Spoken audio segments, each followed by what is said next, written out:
رب کے بندے راتیں مصلے پہ گزارتے ہیں سجدے کرتے ہوئے اور قیام کرتے ہوئے، اور حضور نے فرمایا ہے، یہ ترمذی میں موجود ہے، اللہ کے محبوب فرماتے ہیں دنیا داروں کو دکھ نہ بتانا، اللہ تمہیں کبھی غنی نہیں کرے گا۔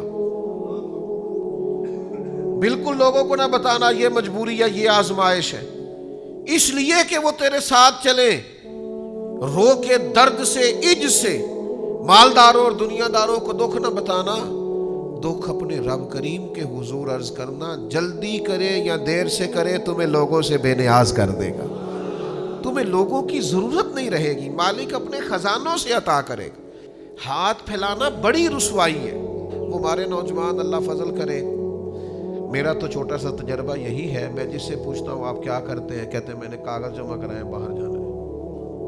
تو بھئی جب باہر جائیں گے تو چلے جانا، ابھی تو یہاں ہے نا، یہاں تو کچھ کریں۔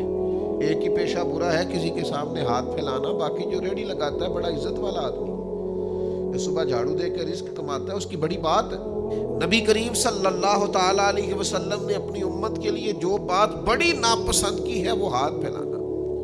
قناعت والی زندگی گزاریں، کشکول طلب روز پھیلائیں پر اللہ کے سامنے، روز مانگیں پر رب رسول کی بارگاہ، لیکن یہ چھوٹی چھوٹی خواہشات لوگوں کے سامنے بیان کرنا، چھوٹی چھوٹی چیزوں پر توجہ کرنا، تھوڑی بے نیاز سی زندگی ہو، تھوڑا کفایت شیاری والا معاملہ ہو۔ حضرت حکیم بن حزام رضی اللہ تعالیٰ عنہ بیان کرتے ہیں اور صحیح بخاری میں موجود ہے، فرماتے ہیں باقاعدہ ہمارے ہاتھ پہ ہاتھ رکھ کے حضور نے بیعت لی تھی۔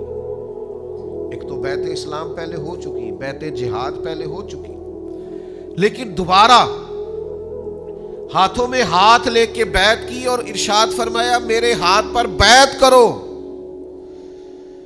کہ تم کسی دنیا دار کے سامنے ہاتھ نہیں پھیلاؤ گے، باقاعدہ بیعت کرو۔ ذرا ذرا سی بات پہ اپنا وقار کھو بیٹھنا، ذرا ذرا سی بات پہ سوالی بن جانا، ذرا ذرا سی بات پہ عاجزی دکھانا، مسکین بننا۔ 2000 دینار کا جوڑا پہن کے حضرت غوث اعظم جمعہ پڑھاتے تھے شیخ عبد القادر، 2000 دینار کا۔ تو اہلیہ کہتی تھی حضرت شام کا تو کھانا کوئی نہیں گھر میں۔ فرمانے لگے یہ لباس اس لیے پہنتا ہوں کہ کوئی مجھے سوالی نہ سمجھے، کوئی یہ نہ کہے کہ ہمارے شیخ کو ضرورت ہے تو میں تھوڑا ان کے گھر میں لنگر پہنچاؤں، یہ لباس اس لیے پہنتا ہوں کہ میرا اور میرے رب کا راز قائم رہے۔ حضرت حکیم بن حزام فرماتے کہ بیعت لی سرکار نے اور فرمایا یہاں میرے ہاتھ پر بیعت کرو کہ تم کسی کے سامنے سوال قربان جائے۔ 80 سال سے زیادہ عمر ہو گئی تھی حضرت حکیم بن حزام کی، گھوڑے پہ بیٹھے ہوتے تھے، ہاتھ سے درہ گر گیا، خادم قریب کھڑا تھا، غلام قریب کھڑا تھا، اسے نہیں کہا کہ میرا درہ پکڑا دے، گھوڑے سے نیچے اترے، پھر درہ اٹھایا، دوبارہ گھوڑے پہ سوار ہونے لگے تو بڑھاپا تھا، کچھ تکلیف ہوئی، ذرا مشکل سے چڑھے تو خادم کہنے لگا حضور اتنے سے کام کے لیے اترے تھے تو مجھے بتا دیتے، میں پکڑا دیتا۔ تو آنکھوں میں آنسو چمک آئے، فرمانے لگے کیسے بتا دیتا، اپنے نبی سے وعدہ کیا ہے کسی کے سامنے ہاتھ نہیں پھیلاؤں گا، کسی سے سوال نہیں کروں گا، جو خود کر سکتا ہوں وہ کسی سے کہوں گا۔ میرے بھائیوں، میرے بزرگوں، زندگی میں اسراف سے بچ کر قناعت پسندی یہ بہت بڑی خودداری ہے۔ آپ وزادار ہو، اس میں بڑا کمال ہے، آپ کے لب و لہجے میں استغنا ہو، لاپرواہی ہو، یہ بہت بڑی نعمت۔ یعنی صحابہ آئے ہجرت کر کے مکہ مکرمہ سے مدینہ طیبہ، تو سب کو حضور نے بھائی بھائی بنایا، اور اتنی بڑی مثال پورے عالم انسانیت میں گئی کہ لوگوں نے اپنے چلتے کاروبار بھی آدھے کر کے اپنے بھائیوں کو دے دیے۔ لیکن حضرت عبد الرحمن ابن عوف، کچھ لوگ بڑے بے نیاز ہوتے ہیں، وہ بس اللہ کی ذات پر بھروسہ کرتے ہیں، وہ ان کا بھی حضور نے ایک انصاری کو بھائی بنایا تھا، تو انہوں نے کہا میرا مکان بھی آدھا تیرا ہے، کاروبار بھی تیرا ہے، یہ پیسے بھی تیرے ہیں، فکر کوئی نہیں کرنی۔ تو آپ فرمانے لگے میرے بھائی تیرا بڑا شکریہ، تو نے جو دیا تھا وہ آ گیا، مجھے 1 رات ہو گئی ہے مدینے آئے ہوئے، مجھے منڈی کا رستہ بتاؤ، یہاں تجارتی منڈی کہاں ہے، میں انشاءاللہ صبح جاؤں گا اور جا کے محنت کروں گا، اور میرا رب فضل فرمائے گا اور مجھے اپنے کرم سے، اپنی رحمت سے رزق عطا کرے گا۔ میری خواہش یہ ہے کہ مجھے اللہ دے اور میں تیرے ساتھ بھی کوئی خدمت کرنے والا بنوں۔ تو قوت بازو پر حضرت عبداللہ ابن مسعود رضی اللہ تعالیٰ عنہ فرماتے ہیں کہ ایک دفعہ زندگی میں ترقی کا موقع اللہ تعالیٰ ہر شخص کو عطا کرتا ہے، اس کے رزق میں وسعت پیدا کرتا ہے، اس کو آگے بڑھنے کا موقع عطا کرتا ہے، اور ہر شخص کے لیے۔ کچھ لوگ اس موقع سے نفع اٹھاتے ہیں، فائدہ اٹھاتے ہیں، اپنے رب کی اس رحمت کی طرف بڑھتے ہیں، کچھ ضائع کر دیتے ہیں۔ مال آیا ضائع کر دیا، بیکار لٹا دیا، ادھر ادھر ضائع کر دیا۔ انہوں نے چیزوں کو سمجھا ہی نہیں، غور ہی نہیں کیا۔ اور کچھ لوگ بڑے سمجھدار ہوتے ہیں، وہ اپنے ان احوال سے، چیزوں سے سیکھتے ہیں، سمجھتے ہیں، غور کرتے ہیں۔ یعنی پورے علاقے میں قحط آیا تھا اور سمجھدار لوگ بتا رہے تھے کہ یہ قحط بڑھتا جا رہا ہے، حالات پتہ نہیں کس طرح کے ہوں گے، لیکن باقی سب نے غور نہیں کیا۔ جناب یوسف علیہ السلام سمجھ گئے، انہوں نے گندم جمع کر لی۔ اور آپ قرآن مجید میں سورہ یوسف کو کھول کر کے دیکھیے، آپ حیران ہوں گے کہ اتنی گندم انہوں نے جمع کی، اور اس خوبصورتی سے جمع کی کہ نہ صرف یہ کہ ان کے اپنے مصر کے علاقے کی ضروریات پوری ہوئی، بلکہ باہر سے بھی لوگ آئے، اور اسی موقع پر وہ بھائی بھی آئے، وہ بھائی بھی آئے۔ حضرت یوسف نے نا، بھائی بڑے پیارے ہوتے ہیں۔ میں نے پہلے بھی عرض کیا تھا، بندہ اپنی فیملی کے اندر اور اپنے بال بچوں کے اندر بھائیوں کی غیبتیں شیبتیں دو چار کر بیٹھتا ہے تو وہ بچے پکے ہو جاتے ہیں کہ ہمارا چاچا بندہ ٹھیک نہیں۔ یہ آپ اپنے بچوں کو مطمئن کرتے ہیں۔ تو جناب یوسف کے بھائی بھی اس موقع پر آئے تو اندر طلب تو تھی نا۔ یہ سارا بچپن ایک دیہات میں وہ بھی ماحول ہوتا ہے کہ تو میرے بھائی نو کچھ کیا ہے، اتنی تیری جرت، پتہ نہیں اس دنیا میں کیا ظلم ہے کہ جس بھائی کی خاطر لوگ اسلحہ اٹھاتے ہیں کہ تو میرے بھائی نو کچھ کیا ہے، پھر چند پیسوں کے لیے اسی بھائی پر اسلحہ اٹھا لیتے ہیں۔ کیا اس دولت کے اندر طوفان ہے اور کس قسم کے مسائل ہیں۔ تو جناب یوسف نے بھی چوکیاں لگوا دی تھی، چاروں جانب لوگ کھڑے کر دیے تھے، فوج تھی، پولیس تھی، لوگ تعینات تھے۔ فرمایا جو بندہ بھی گندم لینے آئے، پہلے پوچھو کیا لینے آیا ہے، پھر پوچھو کیا لے کے آیا ہے، سونا لے کے آیا ہے، چاندی لے کے آیا ہے، کیش لے کے آیا ہے، پہلے پوچھ لو پھر اندر لانا، پھر ہم اس ترتیب سے لوگوں کو گندم بیچیں گے۔ سب کے بارے میں کہا، لیکن کنعان سے بھائیوں نے آنا تھا نا، تو فرمانے لگے جب کنعان سے لوگ آئے نا، یہ سب چوکیوں پہ ہدایت تھی، فرمایا جب کنعان سے کوئی آئے نا تو یہ تو پوچھ لینا کیا لینے آئے ہیں، یہ مت پوچھنا کیا لے کے آئے۔ ان کا پردہ رکھا بھائیوں کا۔ علامہ اسماعیل حقی نے بڑا خوبصورت یہاں اپنی تفسیر روح البیان میں نقطہ لکھا ہے، فرماتے ہیں دیکھ لو قبر میں رب نے بھی پردہ رکھا ہے۔ یہ نہیں پوچھا نمازیں کتنی لایا ہے، یہ نہیں پوچھا حج کتنے کیے، میں اتنا پوچھا تو اللہ کو جانتا ہے، من ربو کا، میں اتنا پوچھا تو رسول کائنات کو جانتا ہے، میں اتنا پوچھا تیرا دین کیا ہے، باقی پردہ رکھا ہے، کیا لے کے آیا ہے، دامن میں کیا یہ پردہ رکھا ہے۔ فرمایا ان سوالوں میں کامیاب ہو جائے تو جنت کا دروازہ کھول دینا اس بندے کے لیے۔ تو جو عرض کرنا چاہتا ہوں وہ یہ ہے کہ اسراف سے بچیں، قناعت پسند زندگی گزاریں۔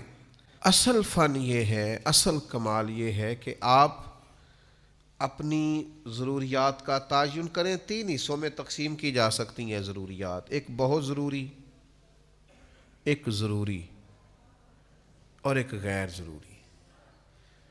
بہت ضروری کے بغیر تو گزارا ہی نہیں نا، 2 وقت کا کھانا چاہیے، رہنے کو گھر چاہیے، انسان بیمار ہے تو اسے دوائی چاہیے، یہ بہت ضروری چیزیں، ان کے بغیر گزارا۔ اور کچھ چیزیں صرف ضروری ہوتی ہیں، بہت ضروری نہیں ہوتی۔ مثلا عید آ گئی تو نئے کپڑے چاہیے، کوئی شادی آ گئی تو نیا لباس چاہیے، یہ ضروری ہوتا ہے پر بہت ضروری نہیں ہوتا۔ جب تک انسان جوان ہوتا ہے تو یہ ضروری لگتا ہے، اور جب تھوڑے بال سفید ہونے لگتے ہیں تو پھر یہ ضروری محسوس کہنے تو بچیاں نے لیلا میرے نوے ہی نے ابھی عید پہ ہی تو خریدے تھے۔ تو یہ ضروری ہے، یہ بہت ضروری۔ ایک غیر ضروری ہے بلا وجہ، یعنی کپڑوں کا ڈیزائن بدل گیا ہے، یعنی کپڑے موجود ہیں، الماری بھری ہوئی ہے لیکن پہننے والے نہیں، کئی تقریبات پہ میں نے پہلے بھی پہن لیے، تو یہ غیر ضروری ہے۔ غیر ضروری سے بچنا بڑا ضروری ہے، یہ غیر ضروری سے بچنا بڑا ضروری ہے۔ یاد رکھیے گا کہ ہمارا دین یہ کہتا ہے کہ خواہشات قیامت میں پوری کرنا. وَلَكُمْ فِيهَا مَا تَشْتَهِي أَنفُسُكُمْ, جنت میں تمہیں وہ ملے گا جو تم چاہو گے. تمہیں جنت میں وہ ملے گا جو تم چاہو گے. خواہشات قیامت میں پوری کرنا, دنیا میں صرف ضروریات پوری کرو. وہ جو اندر تمہارے جنون اٹھتا ہے کہ یہ خواہش بھی پوری ہونی چاہیے, یہ خواہش, وہ جنت میں پوری ہوگی. تم کسی چیز کی طلب کرو گے وہ پہلے سے تمہارے لیے تیار ہوگی. لیکن یہاں تھوڑا سا معتدل, لیکن اسراف سے بچنا ہے, کنجوس نہیں ہونا. یعنی جہاں لگانے چاہیے وہاں بھی نہ لگانا, یہ کنجوسی ہے, یہ بخل ہے, اس سے دین منع کرتا. لیکن بلا وجہ کا اسراف کرنا, دیکھیے قرآن مجید کہتا ہے کلو وشربو, کھاؤ پیو, ولا تسرفو, اسراف نہ کرو, فضول خرچی نہ کرو. یعنی آپ صرف پیسے ہی ضائع کر رہے تھے, آپ صرف پیسے ہی زیادہ لگا رہے تھے, لیکن قرآن مجید نے کہا انہو لا یحب المسرفین, بے شک اللہ فضول خرچی کرنے والوں کو پسند نہیں کرتا. یعنی یہ تم مت سمجھنا کہ میں نے صرف پیسے ضائع کیے ہیں, یہ کوئی بری بات ہی نہیں.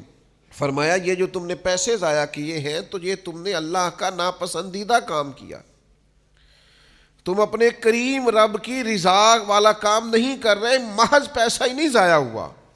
یہ ایک روحانی مسئلہ ہے کہ تمہیں فضول کاموں سے بچنا چاہیے. آپ کے پاس جتنا بھی ہے کیا حرج ہے, بڑی جگہ ہیں لگانے والی, آپ اللہ کے راستے میں لگائیں, آپ غریبوں پر خرچ کریں, آپ بیواؤں کی مدد کریں, آپ کسی دین کے کام میں لگا لیں. لیکن یاد رکھیے گا کہ بہت زیادہ مال بھی ہو تو اس وقت بھی اسے ضائع کرنے کی اجازت نہیں ہے. ہمارے ہاں نا ہوتا ہے ضائع بعض لوگوں کے پیسے, اور ایک تھوڑی دیر کے لیے رک کے یہ بھی سمجھیے گا کہ بعض لوگ ایسے ہیں جو بہت عروج پہ تھے مالی طور پر, لیکن وہ پھر زوال پذیر ہوئے. کہیں نہ کہیں ان کو اللہ تعالیٰ نے وسعت رزق عطا کی تھی, لیکن پھر وہ کیوں زوال پذیر ہوئے کہ انہوں نے اس نعمت کی قدر نہیں کی, بیکار بڑا لٹایا. بعد میں وہ شکوے کرتے ہیں میں نے فلانے کو بھی دیا, میں نے فلاں کو بھی دیا, میں نے فلاں کی مدد بھی کی. تو کئی دفعہ کہنے کو دل کرتا ہے جناب کیوں کی آپ نے بلا وجہ, فلاں کی شادی پہ میں اتنے دے آیا, کیوں دے آئے آپ نے قدر ہی نہیں کی, اللہ نے آپ کو دیا تھا. آپ کو ضرورت کی جگہ پہ لگانا چاہیے. خرچ اگر کرنا چاہیے تھا تو دیکھنا چاہیے تھا کسی مسکین, یتیم, ضرورت مند کی مدد کرتے. آپ نے بس وہ مجھے فلاں نے بلا لیا اور مجھے اس نے بڑا کہا اور مجھے چودھری مان لیا تو لہذا میں لٹا آیا. تو آپ کے اس رویے نے بے برکتی پیدا کر دی. یہ رویہ, یعنی دیکھیے ایک حدیث کی روشنی میں اس سارے مفہوم کو سمجھیے گا. حضور نبی رحمت صلی اللہ تعالیٰ علیہ وسلم کریم ارشاد فرماتے ہیں, میرے نبی پاک صلی اللہ تعالیٰ علیہ وسلم بیان کرتے ہیں, حضور فرماتے ہیں تم نہر پر بھی وضو کر رہے ہو نا, پھر بھی تمہیں پانی ضائع کرنے کی اجازت نہیں. یعنی تمہارے پاس اتنا وسیع پانی موجود ہے کہ نہر ہی چل رہی ہے, تو وہاں بھی تمہیں یہ اجازت نہیں دی جا سکتی کہ تم پانی کو ضائع کرو. وہاں بھی جتنی تمہاری ضرورت ہے اتنا پانی حاصل کرو. ضیاء کی یہاں بھی گنجائش نہیں ہے. لیکن وہ جناب کمال ہو گئی, یہ بھی کھا لو وہ بھی کھا لو. ہمارا احباب سے ملنا ہوتا ہے, لوگ دین کے نام پر محبت کرتے ہیں, تو بعض جگہوں پہ کھانے کی دعوتوں پر جانے کا اتفاق ہوتا ہے تو 10 کھانے, تو ہم ان سے کہتے ہیں میاں نہیں کھا سکتے. آپ نے ایک ہی کھانا پکا ہوا ہوتا تو بڑا اچھا تھا, ایک روٹی کھانی ہے. اور وہ یہ ہوتا ہے کہ آپ کبھی تجربہ کر کے دیکھ لیں گھر میں کہ وہ ایک سالن صاف سا پک جائے تو وہ چل جاتا ہے گزارا بہترین سا. جب آپ کے پاس 10-15 قسم کے آپشن ہو تو بعض اوقات تو دیکھ کے پیٹ بھر جاتا ہے. لیکن ہمارے ہاں کچھ لوگ کہتے ہیں کہ لوگوں کو پتہ چلنا چاہیے میرے پاس پیسے ہیں, لوگوں کو اندازہ ہونا چاہیے کہ میرے پاس وسعت رزق ہے. تو بھائی آپ اسراف نہیں کریں, بیکار خرچ نہ کریں, فضول خرچی نہ کریں. یہ عمل اتنا خطرناک ہے. آپ نے سارے پیسے بھی کما لیے ہیں تو پھر بھی اس کے آپ مالک نہیں, مالک حقیقی تو اللہ تعالیٰ ہے. قیامت والے دن 2 سوال ہوں گے, بخاری میں موجود ہے رزق کے مسئلے میں. محض یہ سوال نہیں ہوگا کہ کمایا کہاں سے تھا, کریم فرماتے ہیں یہ بھی پوچھا جائے گا کہاں سے کمایا, اور یہ بھی پوچھا جائے گا لگایا کہاں پہ. تو یہ جو خرچ کرنے کا تعین ہے یہ بھی آپ دین کے مطابق کریں گے, آپ کو خرچ کرنے کی بابت بھی سوال ہوگا. تو اسراف نہیں کریں. ہمارے ہاں کچھ لوگ بے جا ضائع کرتے ہیں, کچھ بیچاروں کی ضروریات پوری نہیں ہوتی, اور کچھ ایسے ہیں جو اسراف کر رہے ہوتے. اس اسراف سے بچیں, اپنے آپ کو اس سے بچائیں. حضرت سلمان فارسی رضی اللہ تعالیٰ عنہ ارشاد فرماتے ہیں, حدیث کے راوی ہیں, ارشاد فرماتے ہیں, ابن ماجہ میں حدیث موجود ہے, آپ فرماتے ہیں کہ میں نے خود نبی پاک علیہ السلام سے سنا, حضور فرمانے لگے جو دنیا میں جتنا پیٹ بھر کے کھائے گا نا, قیامت والے دن اتنا ہی بھوکا رکھا جائے گا. بہت زیادہ سیر ہو کے کھانے کی دین اجازت نہیں دیتا, اگرچہ آپ کے پاس جائز ہے, آپ کا اپنا ہے, آپ مالک ہیں, لیکن حضور نے فرمایا کافر 7 آنتوں سے کھاتا ہے, مومن 1 آنت سے کھاتا ہے. مومن کا کھانا ہی کم ہے, جتنی مرضی بھی پسندیدہ چیز اس کی ہو وہ معتدل طریقے سے کھاتا ہے, وہ کھا کھا کے بیمار تھوڑی ہوگا. تو فرمایا کہ دنیا میں جو جتنا زیادہ پیٹ بھرے گا صبح قیامت اتنا بھوکا رکھا جائے گا. تو میں عرض کروں گا آپ کی خدمت میں کہ کھانے میں اسراف سے بچا جائے. کچھ لوگوں کو بہت زیادہ شوق ہوتا ہے کھانے کا, بہت کھاتے ہیں, یعنی وہ ابھی ٹیبل پہ کھانا لگا ہوا ہے صبح کا ناشتہ, اور وہ لطف اندوز ہو رہے ہیں, اسی ٹیبل پر وہ ڈسکس شروع کر دیتے ہیں کہ دوپہر کو کیا پکانا ہے, اور وہیں سے وہ کہہ دیتے ہیں کہ میں نے رات ہی کہہ دیا تھا قصاب سے, اور میں نے بہترین سا گوشت اس کو کہہ دیا ہے. بھئی اور بھی غم ہے زمانے میں محبت کے سوا, کھانے پینے کے لیے دنیا میں آئے, ایک چپاتی مل جائے, کوئی سادی سی گزارا ہو جائے گا. یہ کام نہیں ہے. ہر وقت یہ زبان کا ذائقہ ایسا ہے, آپ جس قدر زیادہ یہ لگا لیں گے لگ جائے گا. آپ ایک چیز کھائیں گے دوسری کی یہ طلب کرے گا, تیسری کی طلب کرے گا. اس کو تو آپ نے خود روکنا ہے, اس کی قناعت آپ نے کرنی ہے. حضرت انس بن مالک رضی اللہ تعالیٰ عنہ بیان فرماتے ہیں کہ میرے نبی کریم صلی اللہ تعالیٰ علیہ وسلم نے ارشاد فرمایا, کریم فرمانے لگے جو چاہے طبیعت وہ کھا لینا, یہی تو فضول خرچی ہے. اس کو محبوب نے فضول خرچی اور اسراف کہا. جو آپ کی طبیعت میں آیا آپ کھا رہے, جو من میں آیا آپ کھا رہے, جو مزاج میں آیا آپ استعمال کر رہے. تو یہ درست نہیں ہے. پھر یہ کہ لباس کا بھی یہی معاملہ ہے. لباس ضرورت کے لیے ہوتا ہے, ستر پوشی کے لیے ہوتا ہے, وجود ڈھانپنے کے لیے ہوتا ہے. شریعت اسلامیہ میں لباس کے آداب میں سے ایک ادب یہ ہے کہ تھوڑا کھلا لباس پہنا جائے تاکہ سطر کو صحیح طور پر چھپائے. ایسا چست لباس جس سے جسم اور وجود کے حصے ظاہر ہوں شریعت اسلامیہ محبوب نہیں رکھتی, پسند نہیں کرتی. تو لباس جسم چھپانے کے لیے ہوتا ہے, 5 7 10 جوڑے گرمی کے, اور اتنے اگر آپ کے پاس سردی کے ہیں تو یہ بہت زیادہ ہیں, بہت کافی. لیکن ڈیزائن بدلتا ہے. یہ میرے دیکھتے دیکھتے ڈیزائن میں نے کئی بدلتے دیکھے. کبھی اونچے کرتے کا رواج آ جاتا ہے تو کبھی نیچے کرتے کا رواج آ جاتا ہے. مجھ سے ناراض نہ ہو جائیں کہیں کچھ دوست, میں کیسا دستور زباں بندی ہے تیری محفل میں, بات کرنے کو ترستی ہے زباں میری. کئی دفعہ کچھ جملے آتے ہیں زبان پر تو اس لیے نہیں کہتے کہ یار یہ شاید شدت نہ ہو جائے کسی معاملے میں. یعنی یہ تنگ پانچوں کا پاجامے کا کچھ عرصہ پہلے رواج آیا تھا کہ تھوڑا سا نا پاجامہ, پہلے تو لوگ پینٹ کو جیبیں لگاتے تھے, پھر شلوار کو لگانے لگے اور اس کا پاجامہ بننے لگا. تو کئی سیانے بزرگ لوگوں نے بھی سلوا لیے, سمجھدار لوگوں نے وہ پاجامے سلوا لیے. تو ایک دوست سے تو میں نے عذرائے محبت پوچھا بھی, میں کہا کتھوں بنوایا ہی؟ تو پریشان ہو گیا. میں نے کہا پریشان نہ ہو, میں نے نہیں بنوانا, لیکن آپ پریشان نہ ہو. لیکن ہمارا مزاج یہ ہے, طبیعت یہ ہے, لب و لہجہ یہ ہے کہ ہم اسراف کرتے ہیں, فضول خرچی کرتے ہیں, ہم چیزوں کو سمجھتے نہیں. تو شریعت یہ کہتی ہے کہ آپ بیکار چیزوں سے بچیں, اسراف سے بچیں, غلط جگہ خرچ کرنے سے بچیں. اپنے یہ فن سیکھیں کہ کس طرح کر کے آپ نے اپنے اخراجات کو مینج کرنا ہے. وہ لوگ بڑے زبردست ہوتے ہیں جو کفایت شعار ہوتے ہیں, انہوں نے کسی کا قرض نہیں دینا ہوتا, جن کے پاس جتنا آتا ہے اس ترتیب سے انہوں نے مینج کیا ہوا ہوتا ہے. یعنی میری والدہ صاحبہ کو میرے ابا جی کہا کرتے تھے کہ پڑولے چ کنک میں پاتی ہے تے اچار مرتبان چ تو پا دے, تو پھر گرمیاں پرواہ کوئی نہیں, ضرورت کوئی نہیں ہے. تو آپ اسراف سے جس حد تک بچ سکتے ہیں، جس حد تک بچ سکتے ہیں اپنے آپ کو بچائیں. اور یہ جو لباس آج ہمارا رواج بنا ہے کہ فیشن کا لباس پہننا ہے اور انوکھا سا لباس پہننا ہے اور انفرادی سے کپڑے پہننے ہیں اور ڈیزائن والے کپڑے پہننے ہیں، آپ کو پتہ ہے کتنا سخت حکم صحیح حدیث میں موجود ہے.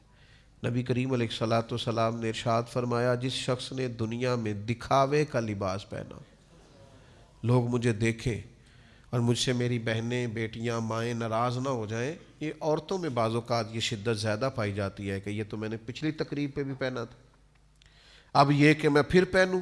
بڑے بھاری بھرکم لباس، بڑے مہنگے لباس شادی بیاہ کی تقریبات میں جو ایک آدھ دفعہ پہنے جا سکتے ہیں اور پھر وہ ساری رقم ضائع ہو جاتی، اور اس سے ضرورت کیا ہوتی ہے کہ تھوڑا نظر آئے.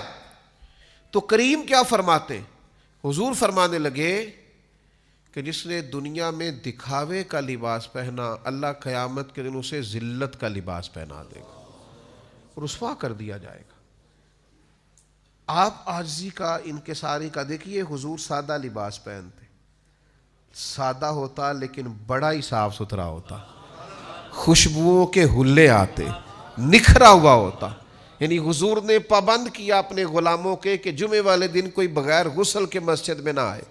آپ کا لباس اجلا ہو، ستھرا ہو، نکھرا ہو، خوبصورت ہو، لیکن یہ ضروری نہیں ہے کہ وہ بہت مہنگا ہو، اس میں بہت زیادہ وسعت پائی جائے اور بہت زیادہ وہ پیسوں کا ہو. آپ اس میں احتیاط کریں اور رزق کو ضائع ہونے سے بچائیں. حضور علیہ السلام گھر تشریف لائے تو ویسے بھی حضور علیہ السلام کے کاشانہ نور میں یہ پہلے سے طریقہ موجود تھا کہ مہینہ مہینہ تو چولہا ہی نہیں جلتا تھا، بس کھجور پانی پہ گزارا ہو گیا. اور کھانا اتنا ہی کھانا چاہیے جس سے کمر سیدھی ہو، بہت زیادہ کھا کے تو انسان بیمار ہو جاتا ہے. تو کریم گھر تشریف لائے تو ایک روٹی کا ٹکڑا چھوٹا سا کسی کونے میں زمین پہ پڑا تھا. اللہ کے محبوب علیہ السلام نے اسے اٹھا لیا اور پھر فرمایا، عائشہ اس رزق کی قدر کرو، یہ کسی گھر سے ناراض ہو جائے تو لوٹ کے نہیں آیا کرتا. یہ اللہ نے تمہیں دیا ہے، تمہارے گھر میں وسعت آئی ہے. یعنی اس گھر کی بات ہے جہاں مہینہ مہینہ چولہا نہیں جلتا، لیکن اب کس طرح سے رزق ضائع ہوتا ہے، کس طرح سے سرمایہ ضائع ہوتا ہے، کس طرح سے کچرے کے ڈھیر میں چیزیں ملتی ہیں، کس طرح سے ہم اپنی چیزوں کا خیال نہیں کرتے، احتیاط نہیں کرتے. تو جب آپ احتیاط کرتے ہیں، جب آپ کے رویے کے اندر تھوڑا سا اسراف سے بچنا ہوتا ہے، آپ کا طرز زندگی محتاط ہوتا ہے. زندگی میں سب سے زیادہ معزز وہ شخص ہوتا ہے جو قناعت پسند ہوتا ہے، جسے کسی کے سامنے ہاتھ نہیں پھیلانا پڑتا. یہ سب سے بڑی زندگی کے اندر وقار والی چیز ہے. اب دیکھیے نا مسند امام احمد بن حنبل میں یہ حدیث کیسے چمکتی ہے، اور اس کے لفظوں کا حسن اور حضور کے بتانے کی رعنائی دیکھیے گا. ایک صحابی نے عرض کی، حضور عزت کیا ہے؟ فرمایا، رب نے جو تجھے دیا ہے اس پہ راضی ہو جا، اللہ عزت عطا کر دے گا. یا رسول اللہ صلی اللہ علیہ وسلم ذلت کیا ہے؟ تو محبوب فرمانے لگے، لالچ نہ کرنا، ہرس نہ کرنا، کسی کے پیسوں کی طرف نہ دیکھنا، کسی کی جیب پر نظر نہ کرنا، ورنہ تو ذلیل ہو جائے گا. ہرس، ہوس، طمع یہ بندے کو رسوا کر دیتا. اور اللہ نے جو دیا ہے اس پر قناعت اختیار کرنا، اس میں اپنے اخراجات کو مینج کرنا، بغیر ہاتھ پھیلائے کفایت شعاری کے ساتھ اپنے معاملات زندگی کو چلانا، اللہ نے جو دیا ہے اس کے اندر رہ کے اپنا وقت گزارنا، یہ عزت والا معاملہ ہے. ہم شکوہ کر رہے ہوتے ہیں لوگوں کا، فلاں بڑا امیر ہے میرا بھائی پر میری طرف توجہ نہیں کرتا. او میرے بھائی، آپ کو اللہ تعالیٰ نے بڑی نعمتوں سے نوازا ہے، آپ نے دیکھا کیوں امیر بھائی کی طرف؟ فلاں رشتہ دار بڑا آگے نکل گیا، آپ کیوں شکوہ کر رہے ہیں اس کا؟ جو رازق اس کا ہے وہی آپ کا ہے. ہارون رشید حج کر کے آ رہے تھے تو اونٹنی کے دائیں بائیں آگے پیچھے لوگ نعرے لگا رہے ہیں، اور جناب کیا بات ہے، نفس نہ اس سے بڑی تسکین کشید کرتا ہے، بڑا لطف لیتا ہے. تو وہ بڑا خوش تھا اور بڑا راضی تھا. آپ کو پتہ ہے ایسے ایسے کرنے میں، جلسوں میں، محفلوں میں بڑا مزہ آتا ہے کہ مطلب لوگ جو ہیں وہ میرے منتظر ہیں اور سینکڑوں لوگ بیٹھے ہیں کہ صاحب آ رہے ہیں. ہارون رشید بڑا خوش ہو رہا تھا تو ایک ٹیلے پہ، ایک ٹبے پہ حضرت بہلول دانا بیٹھے کچھ چبا رہے تھے ہلکا ہلکا، تو ذرا سا دیکھا ہارون رشید کی طرف تو بڑا معنی خیز سا مسکرائے۔ تو بعض لوگ بعض اوقات ایسا مسکراتے ہیں کہ ان کی مسکراہٹ میں بڑے معنی اور مفاہیم پنہا ہوتے ہیں، تو پوچھنے کو دل کرتا ہے کہ جناب آپ بڑا مسکرائے، کیا مطلب؟ تو ہارون رشید تھوڑا سا آگے آ کے گھوڑے سے اتر گئے اور حضرت بہلول دانا کی خدمت میں حاضر ہوئے اور کہنے لگے کہ سچ بتائیے کیوں مسکرا رہے تھے؟ حضرت بہلول دانا کپڑے جھاڑ کے کھڑے ہو گئے، کہنے لگے مسکرا اس لیے رہا تھا کہ یہ جو تیرے نعرے لگا رہے ہیں نا، میں نے اپنی آنکھوں سے دیکھا ہے، یہ تجھ سے پہلے کسی اور کے بھی لگاتے تھے، تجھ سے پہلے اوروں کے نعرے لگاتے، میں نے ان سب کو دیکھا ہے، اور مجھے یہ بھی امید ہے کہ یہ تیرے بعد بھی کسی کے نعرے۔ تو کس بات پہ خوش ہو رہا ہے؟ یہ تو تلک الایام نداولھا بین الناس، اللہ لوگوں کے دن پھیر دیتا ہے، بدل دیتا ہے دنوں کو۔ تو یہ جو آج تیرے نعرے لگ رہے ہیں یہ کل کسی اور کے بھی لگیں گے۔ تو ہارون رشید کو بڑا اثر ہوا بات کا، سیانا بندہ تھا اور بات سمجھ جانا بھی بڑا کمال ہوتا ہے، وہ بات کو سمجھ گیا۔ تو حضرت بہلول دانا کے پاس چند گھڑیاں بیٹھ گیا، تو پھر جو مزاج ہوتا ہے بڑے لوگوں کا، اسی مزاج میں وہ گفتگو کرنے لگا، کہنے لگا مجھے کسی نے بتایا تھا آپ پہ تھوڑا سا قرض ہے، تو میرے لیے ایک حکم ہوا تو مجھے بتائیے گا۔ تو حضرت بہلول دانا پھر مسکرائے، کہا آپ کیوں مسکرائے ہیں؟ تو کہنے لگے ایک بات تو بتا، تیرا رب کون ہے؟ تیرا رب کون ہے؟